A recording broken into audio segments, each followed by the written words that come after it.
Will the Committee of Supply please come to order? This section of Committee of Supply will now resume consideration of the estimates of justice.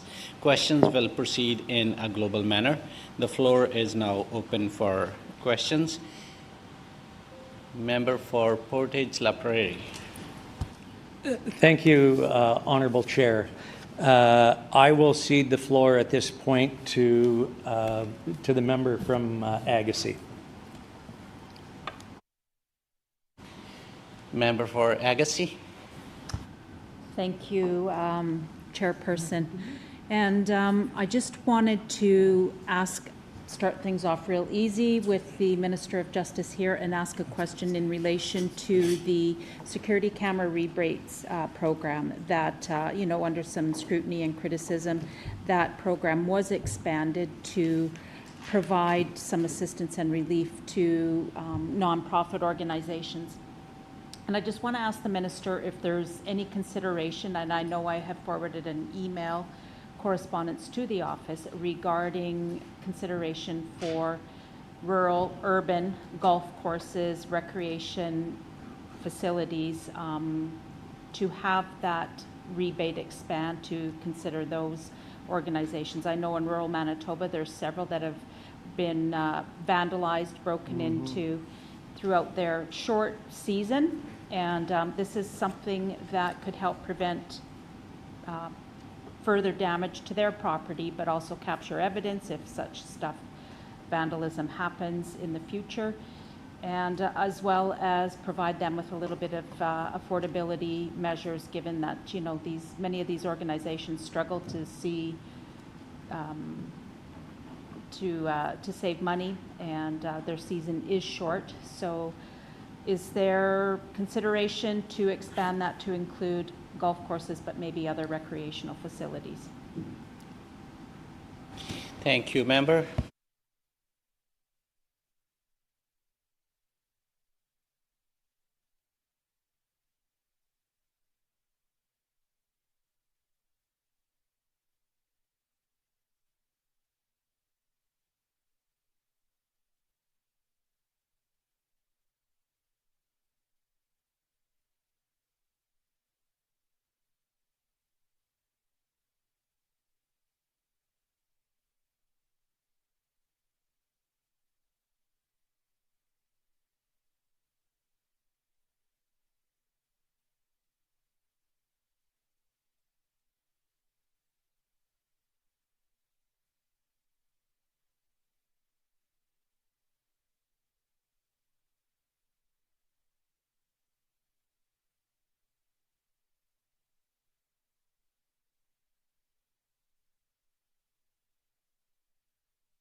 Minister of Justice. All right. Well, thanks very much, Chair, and thanks to the member for the question. It took me a moment there because we had to decipher exactly which security rebate program she was referencing, only because we have so many. Of course, members opposite will remember that we started with the homeowner security rebate. I know this one came directly off the doorsteps in the last election in 23, and really came from the good ideas of people who are in community who are saying, we want to be part of the solution. We want to obviously protect our own property, but we know that community safety more generally is important, and so we committed to that in the 23 election, and of course we delivered on that, and we're very successful. In fact, dare I say, too successful, at least as far as the folks down at in the Department of Finance were concerned, because they said you are blowing through the amount of money that we had budgeted for it. The demand is pent up and we need to expand it. So of course we quadrupled the funding and then we extended it for another year. And then, of course, building off of that success, we went out and we talked to faith organizations, faith groups, and they identified, that with the conflict in the Middle East, with tensions throughout the world, that we needed to ensure that they were also at the table, taking care of their members, of their faith communities, but also, again, more broadly around public safety and community safety. And so we implemented the Security Enhancement Fund, $1 million going to faith organizations across the spectrum and throughout the city and across the province. Very, very successful as well. But I think the one that she was referencing was the business security rebate, because not only did we do those two, the first two, but building off of the communication that we had with the retail sector. Of course, they saw the Retail Crime Initiative. They saw the work that we were doing at the Retail Crime Working Group, and they communicated to us that direct support for business, not only to help them deal when there have been a security issue, but also to be proactive would be helpful. And so we implemented that security rebate program, and it's ongoing right now. And in fact, we're very excited that that's continues to be rolled out. But as the member opposite rightly points out, we continue to listen to businesses, and understood that there were different kinds of retail locations that needed additional support. In this case, it was the thrift stores, who operate like any other business in a community, in the sense that they have a retail storefront, and there's an expectation of safety and security when folks go into those establishments, as they would any other retail store. And so we were excited that we were able to expand that to those kinds of not-for-profits. Now, I also want to just mention that there is a differentiation between the support that we give directly to folks through these three rebate programs.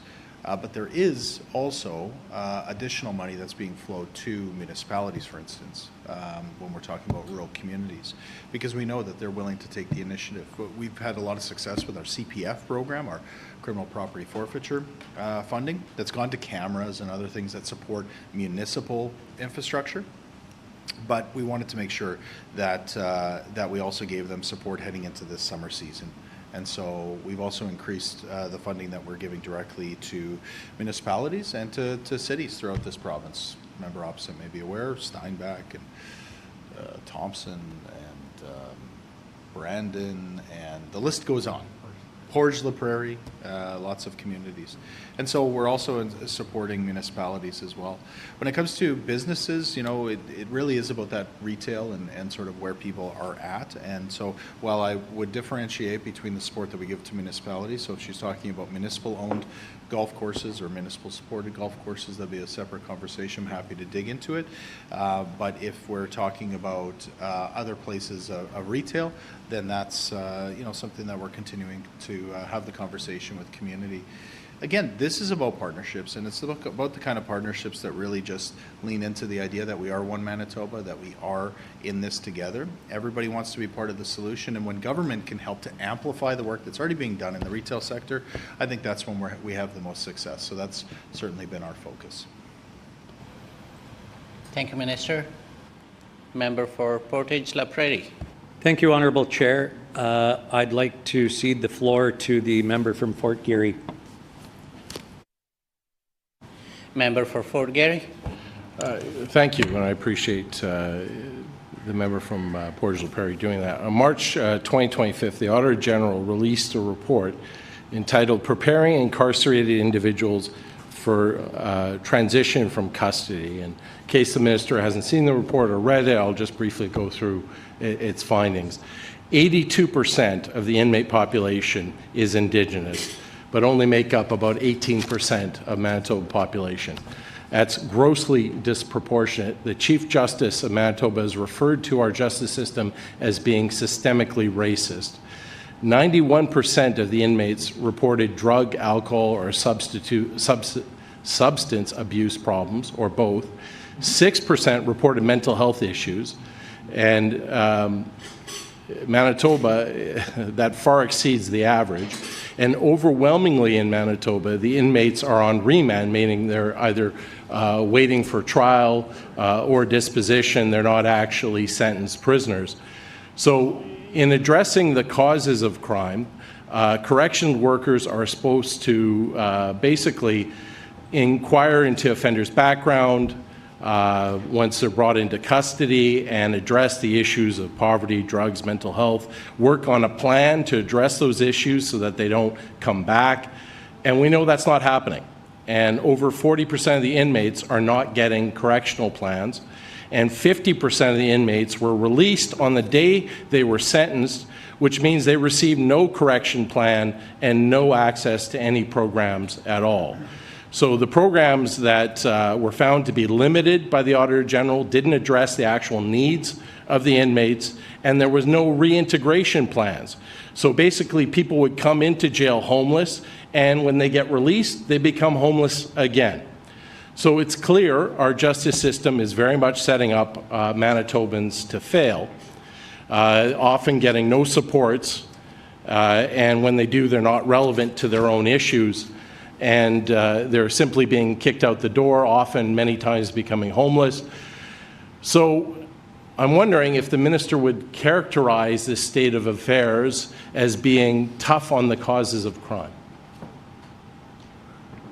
Thank you, member.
Minister of Justice. Well, I appreciate everyone's patience. I think we're still waiting on a couple pieces of information, but I'll just maybe jump in and we can maybe take the time, the next one, to make sure we get everything in here. You know, I mean, the member opposite's question, you know, really highlights the failings of the previous government. And, you know, the Auditor General, of course, put a ton of work into that report to ensure that Manitobans had a clear picture. When we came into office in 23, you know, there was a lot to untangle. There was a lot of mess to clean up, right? We all know that. We knew, for instance, like coming into the department, we knew that the previous government, you know, despite this like tough talk and ridiculous rhetoric and sort of big, you know, stuff lifted from, talking points lifted from Donald Trump or something, we knew that the reality of closing 2 facilities was massive in this province. So for the record, members opposite will remember Dauphin, of course. I certainly remember Dauphin. I'll tell you why I remember Dauphin, because we were actually in Dauphin when the PCs just unilaterally pulled the plug. So I'm sitting in a meeting with the mayor, with the reeve, with the councillors, and they get the news, along with every other person in this province, that the previous government is just pulling the plug, closing a jail, you know? And I mean, it was devastating for the economy. It was devastating for the people of the Parkland, and to not even be consulted was just, again, I mean, it's par for the course for the previous government, but we felt it that day in the town and in the Parkland. But again, so that closure, the impact to justice, to our capacity, to our programming, to our overall department was difficult to digest. Couple that with Agassiz. Again, I know I'm not supposed to mention members of this committee, but certainly members of this committee know very clearly the impact that Agassiz had, the ability that Agassiz had to offer some programming that MYC couldn't. And we knew about that. What we didn't know, what I didn't know coming into this job, is I didn't know just how deep those cuts actually were within corrections, how deeply the previous government, and you know, we always used Heather Stephenson, the worst premier ever, we all know that, but she was actually the minister responsible. She was the Minister of Justice at the time. And so she gets into the job, and I guess, you know, Pallister comes in and says, big cuts, and she just went in there and gutted the system. And so, you know, so that's what we're left with, and that's the starting point of our government. That's what the Auditor General's report is talking about. So 22-23. I get into office, and we start talking about how can we rebuild in a way that keeps people safe, that addresses the issues of recidivism, of overrepresentation, literally in my mandate letter. And based out of the work that we did coming out of that, and again, the great team that we have, we developed the public safety strategy, which specifically talks about these issues and what we can do to address them in our system. What this looked like right off the hop at MYC, you know, Premier comes in and says, we need more teachers. We need more opportunities for young people.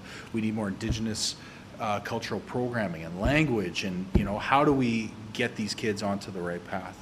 Across the system, it looks like more therapeutic community spaces, more opportunities. You know, one example I always use is the sewing program that they used to have at Headingley. You know, simple thing, but it got guys, you know, thinking, hey, I got to show up, I got to do my job, and I got to get out of here and start thinking in a different way. Heather Stephenson cut it. Not only was it good for inmates, it was a cost saver. So we've reinstituted that and started to rebuild those programs. So that's just a smattering of examples, and there's a ton more. Again, we've got such a great team and such amazing work that's being done. I'll just end here. You know, member opposite's completely, you know, unserious in his job. This was debated for like 3 hours at the Public Accounts Committee, like a month ago. But of course, the member opposite doesn't know that because he's not in a real party. He's just out there doing his own thing, and he's not taking this stuff seriously. So he thinks he's got like a list of gotcha questions for the previous government. Sure, have at him. I'm going to have at him. There's a lot to criticize about the previous government. But member opposite, he's not taking this stuff seriously. We're getting to work, and that's the focus of our department. Thank you, Minister.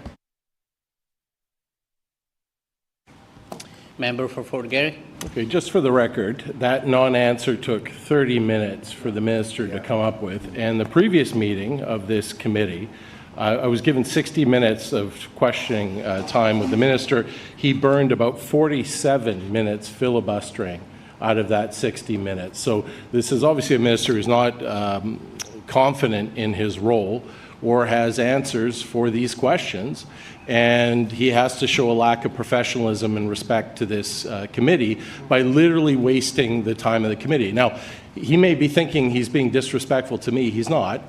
He's being disrespectful to Manitobans. This is a committee where the governments are supposed to be held to account. The ministers should know their portfolio and should be excited to defend their record. And it's troubling when they can't. It's troubling when they have to engage in ad hominem attacks and bluster and basically criticize a government that's been out of office for 3 years, and there has been no movement at all to anything of that I was referencing. But I'll move on, because it appears the minister doesn't have the answer to the question I've asked, even though he's been given half an hour to find it. Chief Judge of Manitoba has characterized our justice system as systematically racist. 82% of our inmates are Indigenous for 18% of the population. Is the minister comfortable with that statistic? I certainly am not. And can he point to any program or policy that he initiated that makes our jails less systematically racist? And can he point to any data showing that despite the increase in inmate population under this government, the numbers are going up under this government, which the Premier is oddly proud of, has that 82% Indigenous population gone down? And if he can't point to any policy, and if he can't point to any progress, why isn't this a priority for this minister? Maybe he'll take that seriously. Thank you, Member Fort Garry.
Minister of Justice. Yeah.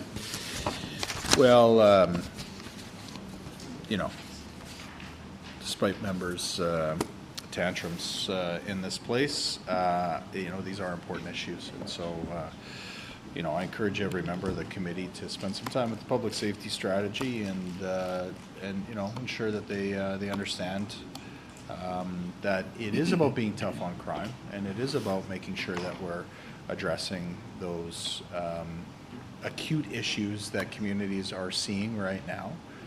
But of course, that, you know, I mean, literally anyone that you talk to in this space, and I'm talking law enforcement, I'm talking corrections, I'm talking anybody in the public safety sphere, they'll tell you that we're not going to be able to police our way out of crime. We're not going to be able to incarcerate our way out of crime. It's going to be ensuring that people are being held to account, absolutely, but that we are also ensuring that we are going after those root causes. And so, you know, this is a message that came loud and clear to the previous government. Of course, there was no action, but when we were looking at our public safety strategy and we were looking at the path forward in our department, we understood, not only from the Premier's direction, but from the good work of people in this space, the consultations that we did with Indigenous communities, with First Nations across this province, you know, that's where we got the best advice. And that was to continue to build, you know, the important programming that we have in place, but to really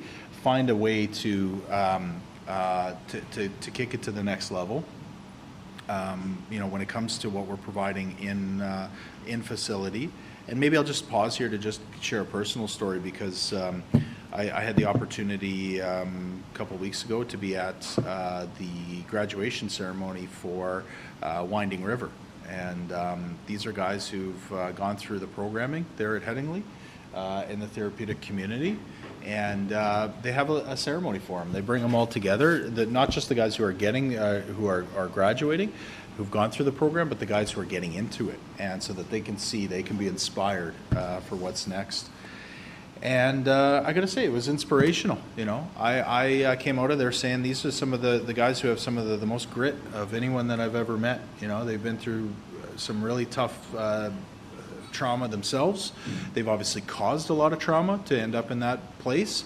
And these are the guys who are saying, I need to make a difference. I need to change my life. I need to take a different path forward. And do I have any illusions that every one of those guys is going to get on that path and stay on that path? Not by a long shot. But every one of them is giving it their all right now, at least the guys that I met. And so I got a lot of respect for those guys, and I got a lot of respect for the corrections workers that put on those programs and give them those opportunities, and sometimes give them the opportunity again and again, but really just keep putting out that helping hand and hoping that they'll get on the right track. But it goes beyond that. So, of course, we're expanding those programs. We're now offering more programming, as I mentioned earlier, for our youth at NYC. But we also have a new therapeutic community up at Milner and Milner Ridge, and they're getting that one going, and that's a really important part of the picture of how we get to those root causes and the long-term trauma. But, you know, I'd be remiss if I didn't sort of paint an even broader picture than just talking about corrections, because when we're talking about overrepresentation of Indigenous people, it starts with enforcement, and the landscape of enforcement in this province has fundamentally changed because of the investments of this government and the kind of partnership that we're willing to take on with First Nations. And you don't have to go any further than the new chief of Manitoba First Nations Police, Jason Clone, who is a heck of a good man and somebody who I know has taken this you know, this mandate to expand into more communities and offer more public safety offerings to communities. He is great in that role, and I'm excited to work with him going forward. Because of our investments, we are expanding across the province. The FNSO program has now been offered to every First Nation. I think I mentioned that last time. Every First Nation that's ready to stand up that program is now working on that, doing that. These are the kinds of ways that we can enhance at the enforcement side. I mentioned about the corrections, and I could talk all day about the healing lodges and the work that's done in facility, but I'd be remiss if I didn't mention also in our courts and the amazing work that's being done, and you'll hear more about it. Members opposite will be interested to hear more about what we're doing, but there's good work happening in courts around restorative justice and beyond. Thank you, Minister. Member for Portage La Prairie. Thank you, Honourable Chair. Just for the record, I just do want to point out that we're after 4 o'clock here now, and the Minister has answered 2 questions. Again, Manitobans deserve better than that. Hopefully, for the next number of questions, we can get them answered a little more quickly and with more substance. So I understand the Minister was quite adamant that he doesn't have any staffing vacancies in corrections. But my office was speaking to staff that say they're regularly short-staffed. Is the Minister implying that these work levels are planned, or is he saying the workers are lying? Which one is it? Thank you, Member for Portage La Prairie. Honourable Minister of Justice. Yeah, and I can appreciate how the member opposite might be a bit confused, and that's not a slight. I'm not trying to be cute here. I'm just saying because the way that the workforce is deployed is a little bit different than you would expect under most departments in government. We actually went back and made sure that not only was my answer consistent over the 3 years that I've been in the position, but actually, if you go back even, previous ministers of justice beyond our government's term, they would have had the same response because of the way that the workforce has been deployed. Now, it is going to change, I would suggest, going forward. And when a member is able to ask those questions in the future, he might get a bit better of a picture about what the vacancy rate looks like across corrections and more broadly across the department, because we are implementing a full-time workforce pilot. Keep calling it a pilot. It's now rolling out, so it's officially, I think, a program that we're rolling out to new facilities. And what it really is going to do is make sure that those workers are not only valued and shown that in very concrete ways about the way that their work is scheduled, but what we also hope is that it helps with recruitment. And I think I might have mentioned this last time, but we've had the opportunity to, one of the things that I wanted to do, we did a couple of graduation ceremonies for our corrections guys, and they were over at the Woodsworth. Nothing wrong with the Woodsworth building, just to put it on the record here, but it was over down in the basement, and again, the training, these guys aren't expecting flowers or anything, but they've put in a ton of work to do this training. And it's a very serious and important job. And so I said, well, why are we doing it in the basement of the Woodsworth? Why don't they come to the Manitoba Legislature and just give us a chance to walk in this grand building, walk into this space, and kind of recognize that not only are they taking an important step and recognizing the training that they undertook and the skills that they've developed, which are second to none. I'll just say, I think it's incredible how these folks are able to, implement the training that they get in a very real way. Oftentimes we have the ceremony and they're already deployed, right? They're already out there and you're already in the facility working, and so they're right into the mix. But to take stock of that point, but also to take stock of the idea that you are a part of the justice system, the Justice Department, but justice more broadly, right? If you think about how the average person thinks about justice, public safety, about how they, how they think, we should enhance the justice system. We want them to feel that connection to the work that we do in the Department of Justice. And so coming into this building was one part of that. But it's actually bigger than that too, because they are part of Manitoba. They are representing Manitoba. They're representing those values of one Manitoba. They're representing those values of a province that doesn't shy away from tough challenges again, these folks work with some of the in some of the most difficult situations with folks that need a lot of supervision, a lot of help, and they do that work honorably. And so I wanted to make sure that they felt that was part of who they are as well. They're wearing those uniforms with pride, and so we brought them here into the building. Now, I think the member opposite touched on something important, and that is ensuring that we have enough staff in all of our facilities. And so we work really closely with the union and with the workers on this because we know they have to be safe. That is the number one goal, is to make sure that they are safe, and of course that the inmates are safe. And so the staffing levels are important, and that's why we've made sure that, as I said, this full-time workforce is about showing respect to the workers, making sure that they're seeing this as our true career, but then also as a recruitment tool. If I'm the a young new officer coming on, and I go, hey, this is a kind of career I can build a life on, and I don't have to work all this weird shifts and overtime just to make a go of it, I think that's going to go a long way. And so we've been measuring this as kind of I think making sure that it's efficient, but it's also I think something that the workers will see as being positive going forward. So we're going to keep working on the recruitment side, make sure we bring those numbers up, and we make sure that we've got the right levels in each of our facilities. That's both inmates, because of course there's a lot of maneuvering there, but also of course with staffing. Thank you, Minister. Member for Portage La Prairie. Thank you, Honourable Chair. I've had the opportunity to spend a fair bit of time around the mobile drug consumption site at 631 Main Street, which, by the way, is right next door to a recovery centre, which is quite troubling in itself.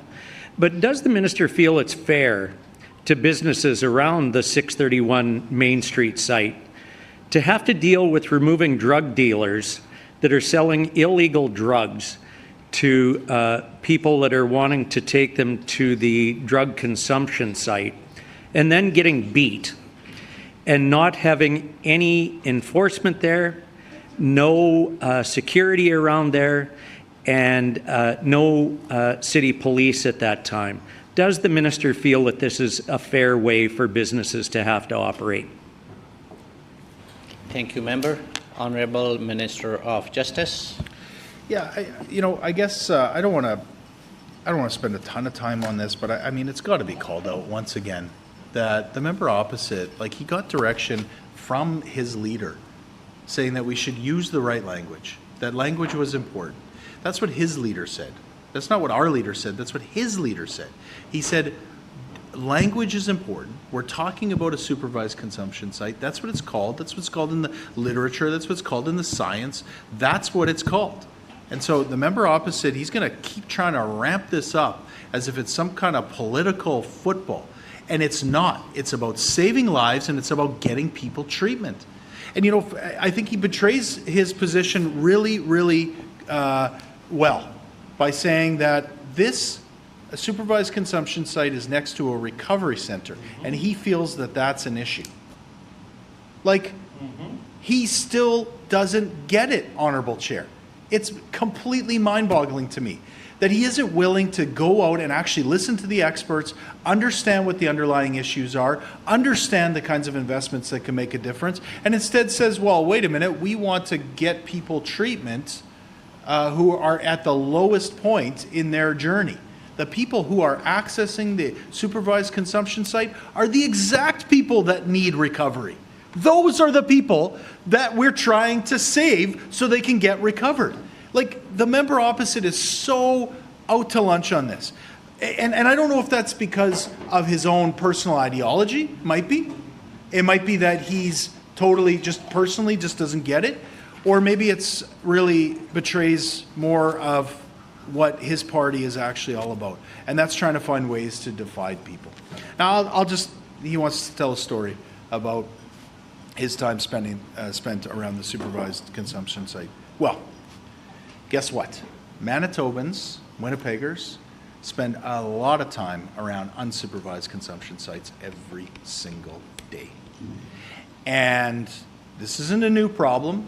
In fact, I think we can all kind of track this back to this really awful confluence of the pandemic, social and economic hardship that was wrought on people during the pandemic, coupled with the rise of the most disgusting, nefarious kinds of drugs anyone could ever imagine. The kinds of drugs that grab you, you try it once, and you're addicted. You try it once and your life is on the wrong path. That's the kinds of drugs that came up during that time and became prevalent. And members opposite, they drove by in their BMWs and in their Mercedes, their big trucks, their $150,000 trucks, and they rolled right by every one of those bus shelters. They rolled by every one of those bus shelters. And I don't know what they did. I don't know how they handled it. Because I always say, I'm a kind of guy that, you know, it used to be when I saw somebody on the street that was in trouble, that I'd want to help them. But these guys, well, I don't know what happened. I don't know what happened to them. Brian Pallister, maybe, like kind of this kind of, I'm angry and I'm willing to you know, punch down at people, I guess. Maybe that's where it all came from.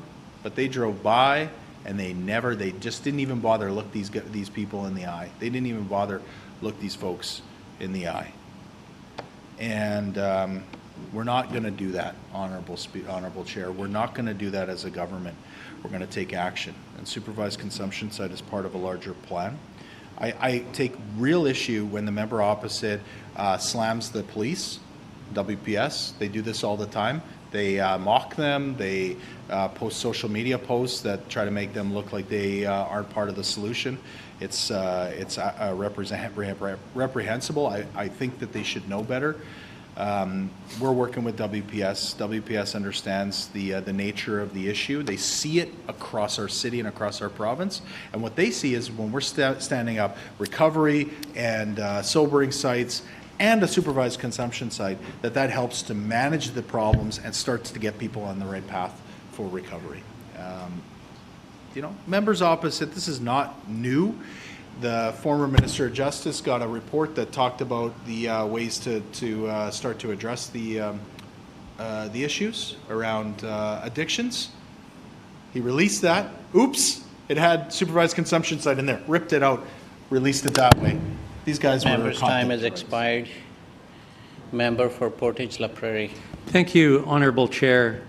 I just want to point out to the Minister for his information that his government is currently spending 5x the amount of dollars on consumption sites that they are on recovery. So I'm not sure what he's talking about with recovery. I also want to point out to the Minister that there was a meeting last week where 3 different ministers, including himself, were invited to a public consultation meeting. And not one of them showed up. I know there was committee that night, but I understand that committee was over at 7:30 and this meeting went on much longer than that. I also heard the minister say how horrible these drugs are and how terrible they are. Again, and the minister is at least admitting that the illegal drug sales have skyrocketed under his failed term in office. Again, these drugs, and I do agree with the minister, they are horrible.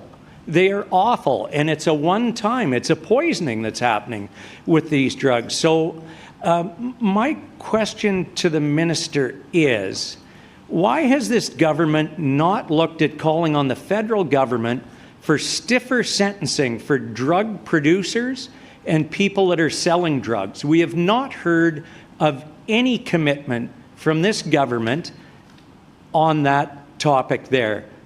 So could the minister answer why that has not been done, why they did not attend the consultation meetings, and why this current government is spending 5 times as much money on consumption sites as they are on recovery? Thank you. Thank you, member.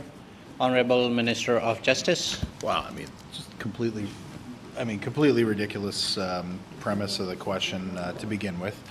Member opposite knows that we're building up our treatment and our recovery spaces as fast as partners will come on board. And I could go through the list right now of incredible projects that have been stood up just in the last couple of years to offer support for treatment and recovery. And, you know, again, this is the kind of work that I mean, I guess, I would say that probably the last government was just not capable of doing it. Because they had already, by time the drug epidemic came to the point where it was at, they had already cut services to such a point, and they had already soured every single relationship with partners, community partners, that you could possibly work with. That was already where they were at. They didn't have the ability to reset and go, okay, we were wrong. This is out of control. We need the supports, and let's work together, because they had already created this atmosphere of like pit, different communities against each other, use tired, alarmist rhetoric to amp people up about a serious public health crisis. So they were probably not capable. But again, and I do this all the time. I don't know why I do it, but I mean, if I just like to offer advice to the opposition, they could probably use a lot of advice these days, but just a little bit of advice, and that is to reconcile the mistakes that were made, and not to just blindly hold on to them as if they're like the only path forward. Members opposite can just be clear, like they screwed up. They cut services, they cut social programming, they cut addictions treatment, they cut housing, they cut all of these things to the point where they helped exacerbate the problem. And they could just say, you know what, Heather Stefanson was the worst premier that ever was in Manitoba, and we're moving on. And it's a new day. You could do that. It's not that difficult to do. Manitobans don't care what Heather Stefanson did. They want to know what you're going to do. And by continuing to hold on to these same views and these same policies, they're never going to get anywhere. And so maybe I should stop with my advice there, because I guess in the game of politics, it's fine for them to continue to do that. What I do think is, just a couple of things I want to address. So a member opposite talked about a community forum that he organized with a pretty interesting moderator, I heard. Maybe he can put some words on the record. Yeah, moderator was good. Member opposite can put that on the record. He really liked it. He could say thank you. Okay. Anyway, so we can get to that at another future time. But just to be clear, we weren't invited to be on the panel. The panel was set, and we were not invited to be on the panel. So he doesn't really. I guess he either he does know the organization or he doesn't. Now he's trying to say he knows, firsthand that we were invited. Well, I can show him the letter. We weren't invited to be on the panel. Yeah, it's fine. The other thing I'll just say is again, when we're talking about not only the treatment, the sobering sites, the safe consumption site, beyond all of that work that we're doing, we have convened the Drug Task Force, which is specifically bringing together law enforcement from across the province, along with our federal counterparts, to talk about ways to get at the root causes of where the stuff is coming in. So we are working on that end as well, and we're going to continue to do that. I was just, talking to the Senate of Canada, new experience for me, a chance to advocate for Bill C-14, a bill that, by all accounts, and I'm talking about, he can go out to Alberta and talk to the Minister of Justice out there, a minister from Ontario, from Saskatchewan. Every single one of us was supporting this bill because we want to see change in the bail system, and that's what we were advocating for. Step one, and we're going to continue to fight for that. But, this just goes to show, members opposite never took it seriously, drove by in their fancy trucks, their lifted trucks, and their BMWs. Maybe the member opposite wants to say his leader doesn't drive a BMW now. I wonder what happened to that thing. Thank you, Minister.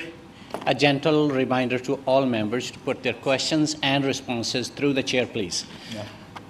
Member for Portage La Prairie. Thank you, Honourable Chair. I appreciate that. And You know, it's not very often that I add advice to these committees, but I think today is one of those days that I need to add a little advice here. And one of the, you know, the minister talks about all the great things that, you know, that were done in that. But, you know, just want to make this clear to the minister that there was 7 RAM clinics. That's 7 RAM clinics that were initiated and built by the former PC government.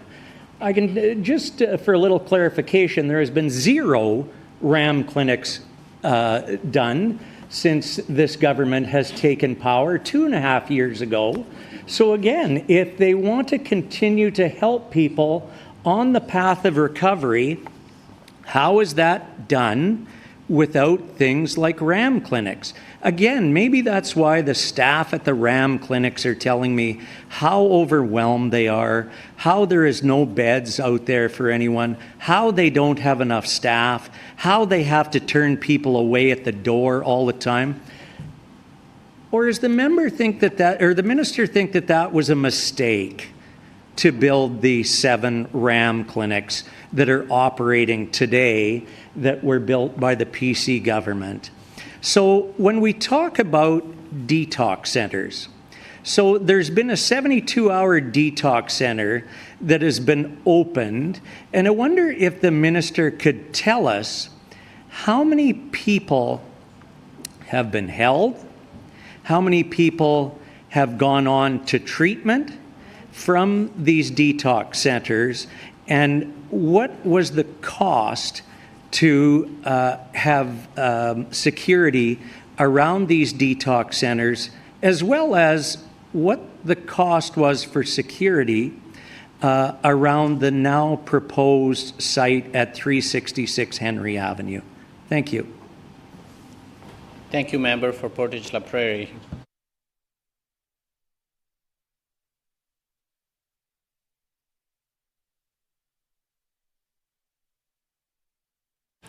Honorable Minister of Justice.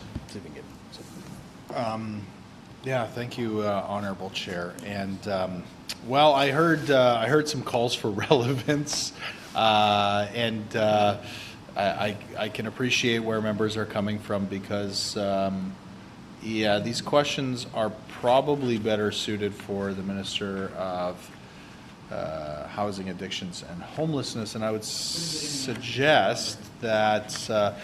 You know, now that the member says he couldn't get any answers over in that, well, I think, you know, like always, he just doesn't like the answers, and so that's a bit of a separate issue. But I'll just say that, you know, while I appreciate the fact that these aren't specifically justice questions, and I do want to be respectful of the staff that we have here, because the staff that I have in the room here are very specialized in the work that they do. Of course, they know about some of the larger issues, but when we're talking about getting information from them, I know they're reaching out to their counterparts in other departments just to gather information to you know, to help out the member here who's already had his time, and I didn't realize that.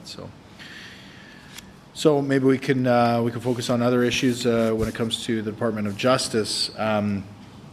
What I do want to say is, again, I mean, the member opposite can keep, you know, saying this stuff on the record. It doesn't make it true. When we're talking about, you know, RAM clinics, you know, Minister of Housing, Addictions, and Homelessness has been, you know, working hard to build up and repair a system that was underfunded. I think these things were open part-time or something. I'm looking to other members here at the committee because they could probably remind me. We spent a lot of time on this. Like, it was like, they were open, you know, like 9 to 3 or something, and like, okay, if you're an addict, just wait till wait till those business hours, bankers hours, to come down and access these programs. Yeah, and it's so I mean, it was completely inadequate. And again, you know, it's not like members opposite didn't see this coming. And again, you know, members opposite, they were there, they were in government, they were at the cabinet table, and I was the critic at one point of, well, I think it was health at that point, because there was no Department of Housing, Addictions, and Homelessness. I was the critic of health, And we were going to meeting after meeting, community meetings with moms who'd lost their kids, you know?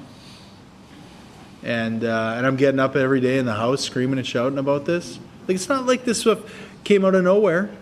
It's not like it came out of nowhere. And then when it did come, and they drove by in their fancy cars and they wouldn't even bother, wouldn't even bother make eye contact with these folks, just ignored the problem, you know? That,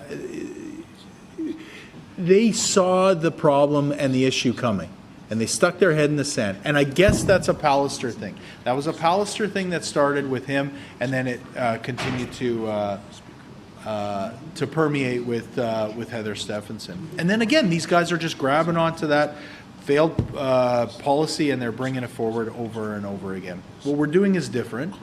As I said, it really starts with partnerships. And when we're talking about the RAM clinics specifically, a member opposite knows that we are working with our Indigenous partners. We have obviously the virtual option, which is a different model, but we have partnerships with Indigenous community. And there's actually a lot of housing that's coming online now that is with those kinds of Indigenous nations or groups who have some capacity to build up the treatment space. And so we're doing it in a way that's generational. It's never been done before in the province. But again, if he wants more specifics, he can reconvene the Department of Housing, Addictions and Homelessness and estimates, and he can dig into some of those specific numbers. Do we have the security cost? Yeah, okay. I think he also touched on an issue that is, foremost on people's minds, and that is safety and security, public safety, when it comes to, anywhere, an unsupervised consumption site or a supervised consumption site, or any of our facilities that we're offering services out of. Again, it starts, if you fire 55 officers like the previous government, you're not going to get anywhere. We've added 36 and 12 more outside of the city. We are working with Downtown Community Safety Partnership in a way that's never been done before. We have the supports and the safety and security. It's all coming as an investment from our government. Thank you, Minister. I would question the Minister about I'm sorry.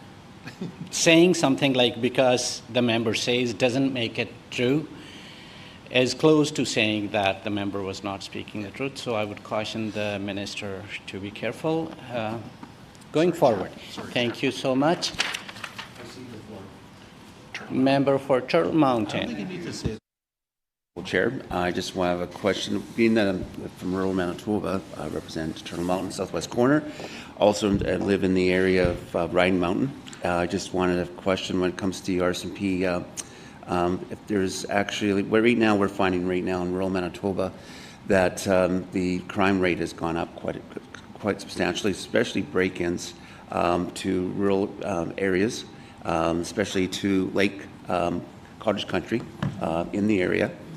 And so there's like basically, and being in a small town, there's certain individuals who are probably basically hooked on drugs, and basically for their own, when it comes to their own, when it comes to, what's the word used for when you, addictions. When it comes to for their addictions, there's more crime happening in rural Manitoba, especially break-ins into houses. There's been some serious break-ins. And so the fact is, what I have, question for the Minister, is when it comes to the RCMP, what is the vacancy rate for RCMPs, especially in the Westman? And if somebody was able to provide me with that information, and what is this department doing for the vacancies of RCMP officers? Thank you, member for Turtle Mountain.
Honorable Minister of Justice.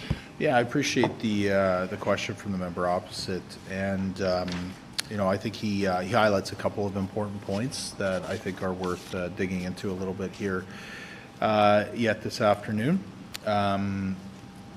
So, a couple things just to kind of set the context. First of all, I think his constituents are feeling that they want to see, you know, better safety and security of their own properties and of their themselves and their families.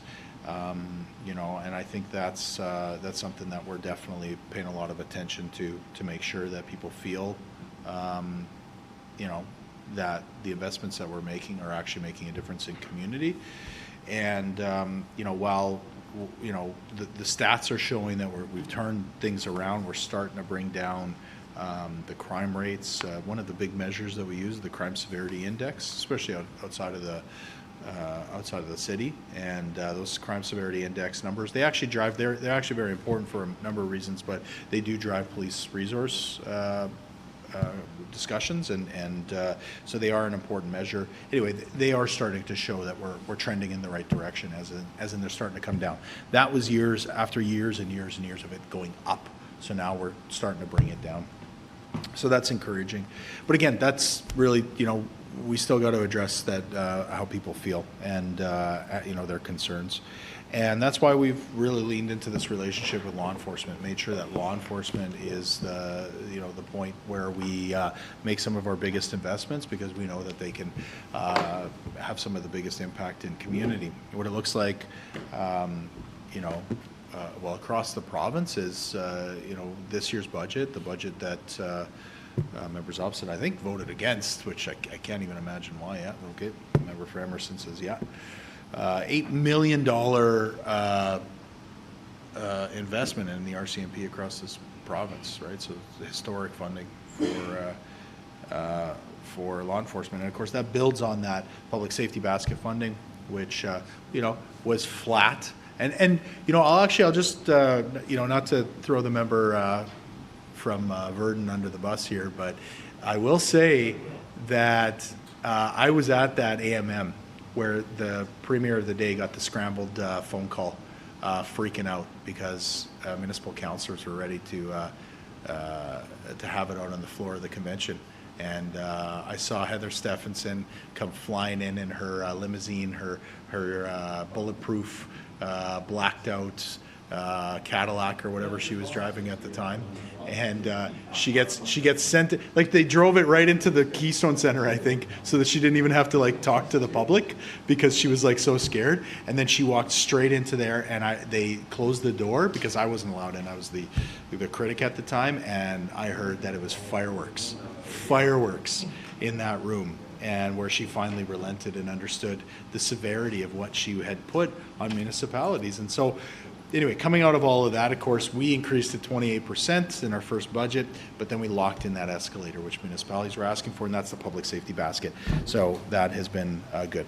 But when it comes to, again, that relationship with RCMP, we came into a situation where we had a 30% vacancy rate in the RCMP. That's what we inherited. And I tell people this, it's almost like the number sounds fantastical. It sounds like there's no possible way that can be true. But I can tell you, I started having those meetings with communities across this province, and they told me what that looked like on the ground, a 30% vacancy rate, and it was untenable. Like, some of these communities, we're talking, they have a handful of members to look after huge geographical areas. So we sat down with the RCMP, we sat down.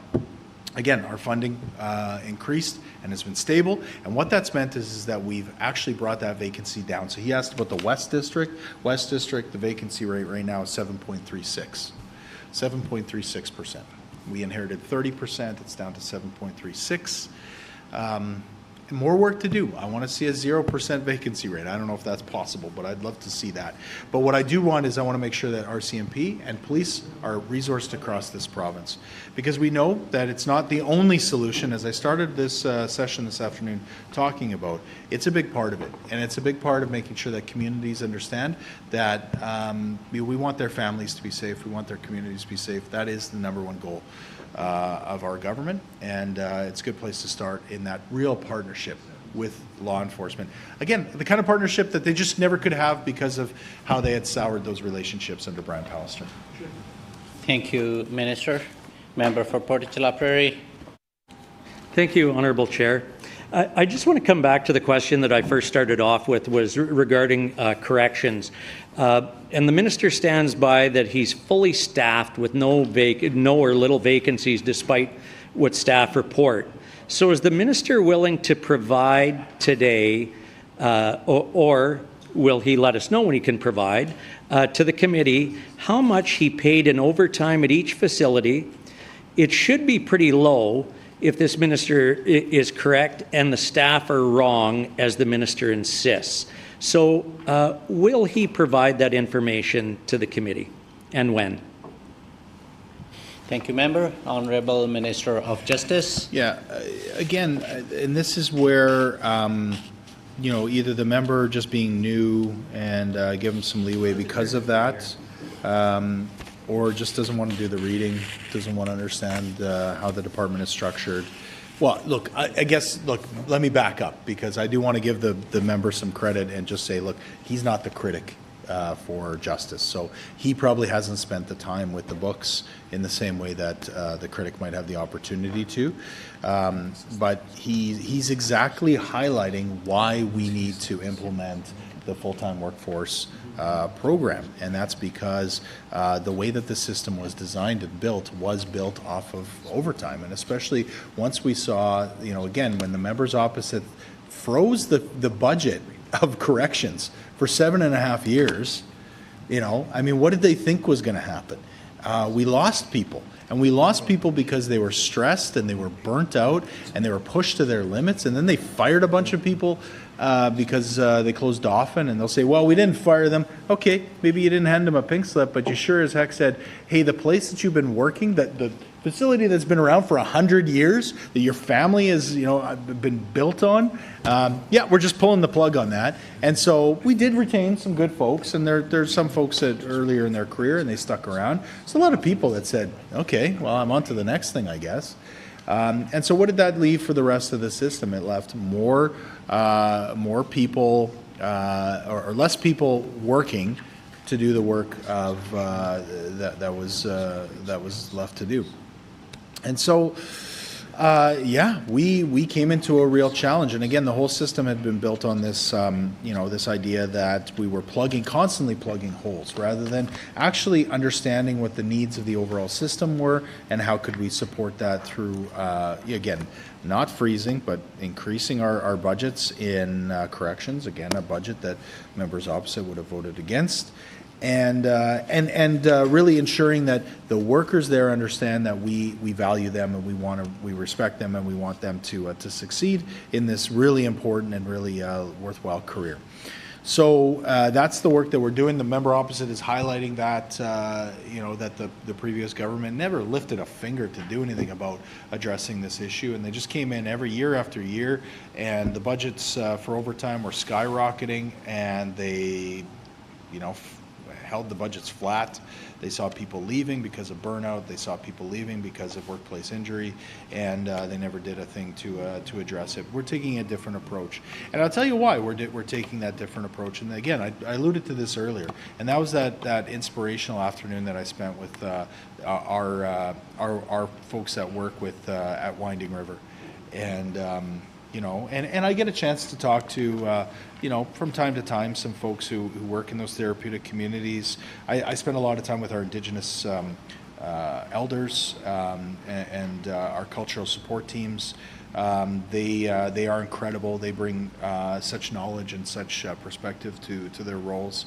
But being in that facility with like folks who are really starting to understand the work that they put in and what it might mean for them and their families. And I'll just share, I mean, I got a young son at home, and I know how important it is right now to be there for him. And I talked to a lot of dads who had just happened to have sons that were around my son's age. And I was thinking about, you know, what those young people are going through, having their dad at Headingley, having their dad in the facility. they actually, a lot of them talked about how not only are they there, their dad was there, right? So now you're talking about a young 12-year-old kid at home whose dad is in Headingley and whose grandpa's been in and out of the system, and maybe what, great-grandpa, right? And you're thinking, how do you break that cycle? How do you change a path for that young person and then the generations that come after him? And again, just all the kudos in the world to our folks who run these communities, who spend the time with our inmates, who give them that helping hand, who offer them those supports. And, you know, again, I don't know if this is a popular thing to say, but I'll just say kudos to those inmates who are also willing to take that more difficult path and break those cycles. And it was inspiring, and I hope they have real success. It's going to make our province better, but it's just going to make their families' lives better. Thank you, Minister. Member for Portage La Prairie. Honorable Chair, one last question before we close here. And I'd just like to hear the minister's opinion on how him and his government will be handling this. Winnipeg School Division Superintendent Matt Henderson is calling for urgent government intervention as the city's drug and homelessness crisis spills directly onto school grounds. How will the Justice Minister and his department handle this of having these issues showing up on Winnipeg schools? Thank you. Thank you, Member.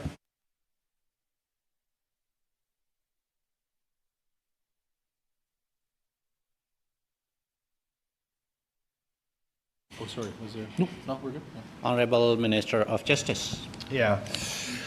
Well, again, I think I'd just start by saying I appreciated Mr. Henderson's comments, because what it really just showed me is that we've got partners all over that see the issues, see the challenges in front of us, and they don't shy away. They don't turn their heads. They don't drive by in their BMWs and their, lifted trucks and their fancy limousines and pretend it's not happening. Mr. Henderson, I think, is an example of somebody who has taken on a real challenging job, a challenging role, but he's somebody who wants to meet those challenges head on. And so, I got a lot of time for his comments and his words, and really they're talking about keeping kids safe. Now, there's been a couple of really tragic situations in our schools in recent years, but there's those challenges that we've seen. I know we're supporting that work, but it's being led primarily in the Department of Education, so I don't know if they've had a chance to be in estimates, but I would encourage the member opposite to probably get a little bit more detail about specific school safety planning. What I can say is that what it speaks to is a larger community effort to make our neighborhoods safer. It's about, within schools, of course, making sure we have the supports for kids.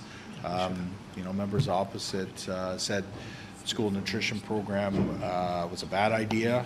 Kind of similar to question period today, right? Where we said, well, hey, this is an important thing we should invest in, and members opposite just can't stop being dark and gloomy and negative, and no, we can't do that. We can't accomplish that. Well, Nello Altamar showed us we could, and the impacts are going to be long lasting. In fact, when we're talking about Matt Henderson, he said, as a teacher and principal, I know that when kids haven't eaten for a day or a couple of days, they're coming in angry, they're coming in upset, and they're coming in dysregulated. So he understands the impact that the school nutrition program has had, and it's part of those root causes approach that we've taken. But, again, as I keep saying this afternoon, we're not glossing over the fact that people need to feel safe in their community now, and not, 10 years from now when some of these programs are implemented. And so what that looks like here in the city of Winnipeg, as I said, we've hired 36 new officers, and those folks are out on the street. I've had a chance to meet with them and see them in action, and Wow, just incredible. And I've got nothing but respect for WPS and the way that they've implemented those resources. But contrast that with a loss of 55 officers under the previous government. So I don't know how they can stand here on with any kind of credibility to criticize our work when it comes to WPS and supporting law enforcement more broadly. But again, what are we talking about? We're talking about a more holistic response, and so what that looks like in the downtown, the specific area that Mr. Henderson was referencing, it looks like the work of the DCSP, the Downtown Community Safety Partnership. It looks like the kind of access to supports for community-led initiatives. We are constantly looking for partners. We talked about the rural response to public safety. I didn't even get a chance to talk about some of the programs that we've stood up and the initiatives that we've stood up out in the member opposites area. But we do that here, even here in the city. And so more good news coming on that. Stay tuned. The member opposite will learn more about what we're doing on that. But I mean, look, you just need to look at what we've done over the past couple of years. Every single year we've been in office, we've brought in a community safety, summer safety plan, and that's really been amplifying those resources in community. And again, working with our partners up and down the spectrum. And so we're going to continue to do that. We're going to make sure that we have that solid foundation of law enforcement, and then that we're building on top of that. We want partners like the Winnipeg School Division at the table because we know that they care about their community, they care about kids, they see the investments that we're making, they know they're going to pay off in the long run, but what can we do right now to keep kids and communities safe? That's what we've been super focused on. We've seen the we haven't even gotten to the stats. I could spend the whole rest of the afternoon on stats. So if the member opposite wants to give me more opportunities, but when we're talking about crime being down, we're talking about youth crime being down, youth property crime down. Minister's time has expired. Member for Portage La Prairie. Just in closing, it's time to close on this, as we're not seeing a lot of answers on this, so I'd like to close at this time. Seeing no further questions, we shall now proceed to put the question on the resolutions. Resolution 4.2. Resolved that there be granted to His Majesty a sum not exceeding $75,216,000 for justice, Crown Law, for the fiscal year ending March 31st, 2027. Shall the resolution pass? The resolution is accordingly passed. Resolution 4.3. Resolved that there be granted to His Majesty a sum not exceeding $4,799,000 for Justice Legislative Council for the fiscal year ending March 31st, 2027. Shall the resolution pass? The resolution is accordingly passed. Resolution 4.4. Resolved that there be granted to His Majesty a sum not exceeding $296,916,000 for Justice Correctional Services for the fiscal year ending March 31st, 2027. Shall the resolution pass? The resolution is accordingly passed. Resolution 4.5. Resolved that there be granted to His Majesty a sum not exceeding $94,656,000 for justice courts for the fiscal year ending March 31st, 2027. Shall the resolution pass? The resolution is accordingly passed. Resolution 4.6. Resolved that there be granted to His Majesty a sum not exceeding $370,958,000 for justice, public safety for the fiscal year ending March 31st, 2027. Shall the resolution pass? The resolution is accordingly passed. Resolution 4.7. Resolved that there be granted to His Majesty a sum not exceeding $2,700,000 for justice capital assets for the fiscal year ending March 31st, 2027. Shall the resolution pass? The resolution is accordingly passed. For the information of the committee, there is no monies allotted for Resolution 4.8 this year, so there does not need to be a vote on this resolution. The last item to be considered for the estimates for this department is item 4.1 bracket A, the minister's salary contained in Resolution 4.1. At this point, we request that minister's staff leave the table for the consideration of this last item. The floor is now open for questions. Member for Portage La Prairie. Do I need to wait for the staff to leave, or? Okay.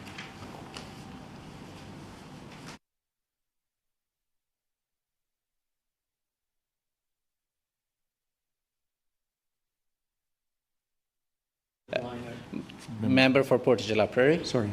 I move that line item 4.1A, bracket A bracket, be amended so that the Minister of Justice salary be reduced to $1.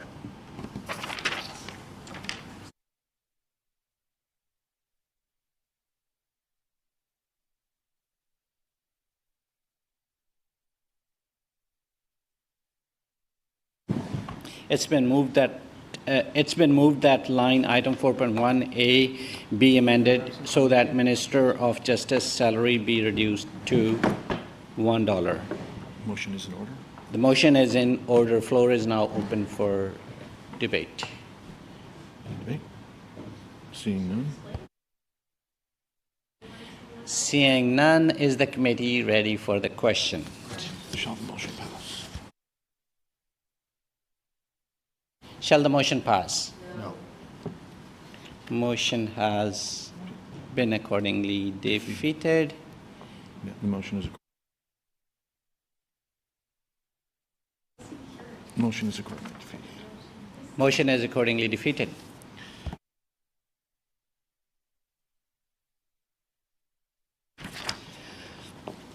Resolution 4.1, resolve that there be granted to His Majesty Assam not exceeding $78,768,000 for justice, corporate and strategy services for the fiscal year ending March 31st, 2027. Shall the resolution pass? The resolution is accordingly passed. This completes the estimates of the Department of Justice. The hour being 4:57. What is the will of the committee? Committee rise.